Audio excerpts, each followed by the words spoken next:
So this is the south end. We have a north end that basically mirrors this. Gives us the ability to have 2 courses going at once if need be. Also, with it being northern New Hampshire and mud season, when this gets soft and muddy down here, up in the north end it's about 500 vertical feet higher. So a lot of times that'll still be solid and firm, so we can move up there to train.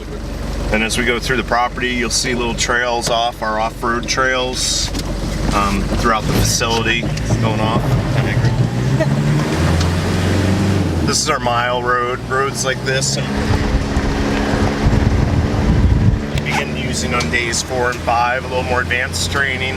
After you've learned the techniques in the big wide open area where you have less consequences, then we start putting you on the roads where you can apply them there. And, you know, by day 5 you can even run simulated rally stages if you want. You can work with a co-driver reading notes, telling you what type of turns and terrain are coming up on you.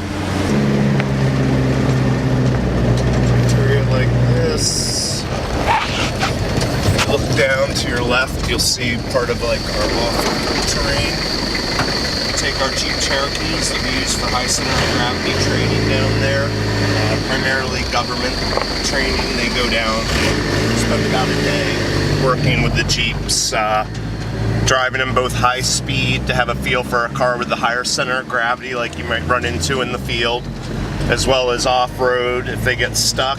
We also teach winching and recovery, some basic mechanical sympathy if you have some car problems when you're out and about, a few things that you can check quickly and maybe cure your problem and get back in motion again. Throughout the facility, you'll also see we have water collection tanks. We use those to fill our water trucks. Not only for dust, but also to keep the surfaces really slippery. The whole thing we're teaching is loose surface driving. So when it gets dry, it becomes more grippy at times. Then you're having to go drive at faster speeds to generate the energy to get the car sideways. We want to keep things safe, so by wetting it down, it makes it more slippery. We can train at lower speeds in a safer environment. The cars at Team O'Neill get some heavy use, so we take parts off other cars as we need them. Our fleet of mechanics, team of mechanics, are constantly maintaining the cars. We're constantly building up new cars for the fleet as we wear out some of the older ones. From now, we're pretty much into what we consider our north end of the facility. A lot of this was built out about 7-8 years ago. As I mentioned, it gives us the ability to have 2 groups here training at once, or depending on weather, we can pick where the conditions are a little bit better for the students to train. This would be an example of a road that you'd use on day 4 or 5 where you have trees lining the road. You'd be getting to a little bit higher speeds.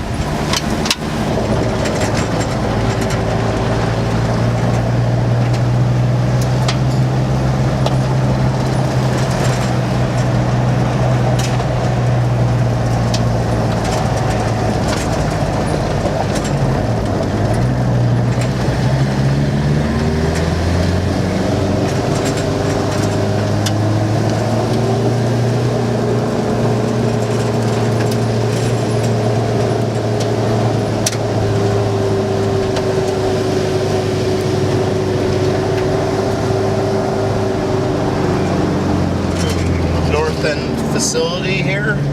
This is your skid pad area. We'll be looking down our slalom course here. Same thing as the south end, days 1 and 2 using this primarily. Day 3 starting to branch off onto some of the wider roads from this, but again, nice wide open area where you can really master some of the techniques in a lower risk environment. All this ledge was blown out to create a nice flat space. So it's a pretty major project for a smaller business to undertake, but really long term it's been a great improvement for us.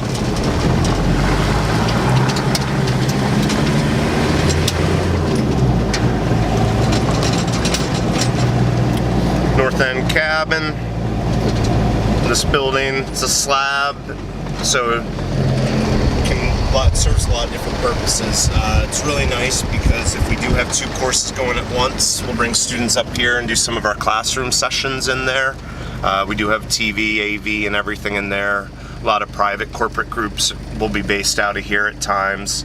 Also, if you look at those doors, they're wide enough. If you open both of them, you can actually fit a rally car in there. So if we have somebody here testing or training in adverse weather conditions, they have a place to keep the car, work on it. They'll drive it right in there. A couple weeks ago, Ken Block was here. His whole crew was based in this area and set up in that building, so the car would go in there for any maintenance it needed. Part of what makes us unique is we're very lucky with the government training and the rally school. Our staff is all year round, full time, so especially when it comes to the instructors, they're year-round, full-time instructors. It's what they do for a living. So a lot of places use part-time employees, so the quality of training might not be quite where we have it, where this is what they do for a living. And most of them have been here for 5 years or more, and some have been here for as many as 15 years training. So business has been going for a little over 20 years. Tim O'Neill is the owner and founder. He's from Whitefield. He built this up. He originally owned a garage in Franconia to help finance his racing. He became successful in rally racing. Around that time, he realized there was no place for people new to the sport to go learn how to drive on loose surfaces like this, dirt, mud, snow. So he decided to try it out himself, and he started the school at the south end. Just that one skid pad slalom area is where it started, with just a little cabin put in, and it's grown into what you see today. The cars we use for the rally school, we take a lot of the driver aids out, like ABS, traction control, things like that, because we want the car doing what you're telling it to do, for better or worse, so you can learn from that. The Winter Safe School, the driving course, what we do is we have students use their own vehicle, so it's simulating real-world conditions, so they learn what might happen when they get their car into a skid, or how it might react if they slam on the brakes with the ABS kicking on when they don't expect it, and the car won't slow down like they are telling it to do. So it's very similar to our day one, but using your own car, so it will really duplicate a real-world scenario for you. Definitely dependent on weather. The only time we go with a little bit lighter course load is mud season, because it's northern New Hampshire, and you know how muddy it can get, and we don't want to jeopardize the quality of the training, because a lot of people travel here nationally or internationally. So if somebody's taking that time and spending the money to come here, we want to make sure the quality of training is what we're known for. One of the other things to kind of cover is we start in front-wheel drive Ford Fiestas. By the end of day 2, we start putting students into all-wheel drive Subaru Imprezas. From there, we move on to rear-wheel drive. At that point, once you're really into day 4, and you've gotten into the rear-wheel drive, you can kind of state your preference if there's something you really want to drive more than a different drivetrain. Some people choose to stay in front-wheel drive, go back to it. Some love all-wheel drive, and then a lot of people still love rear-wheel drive as well.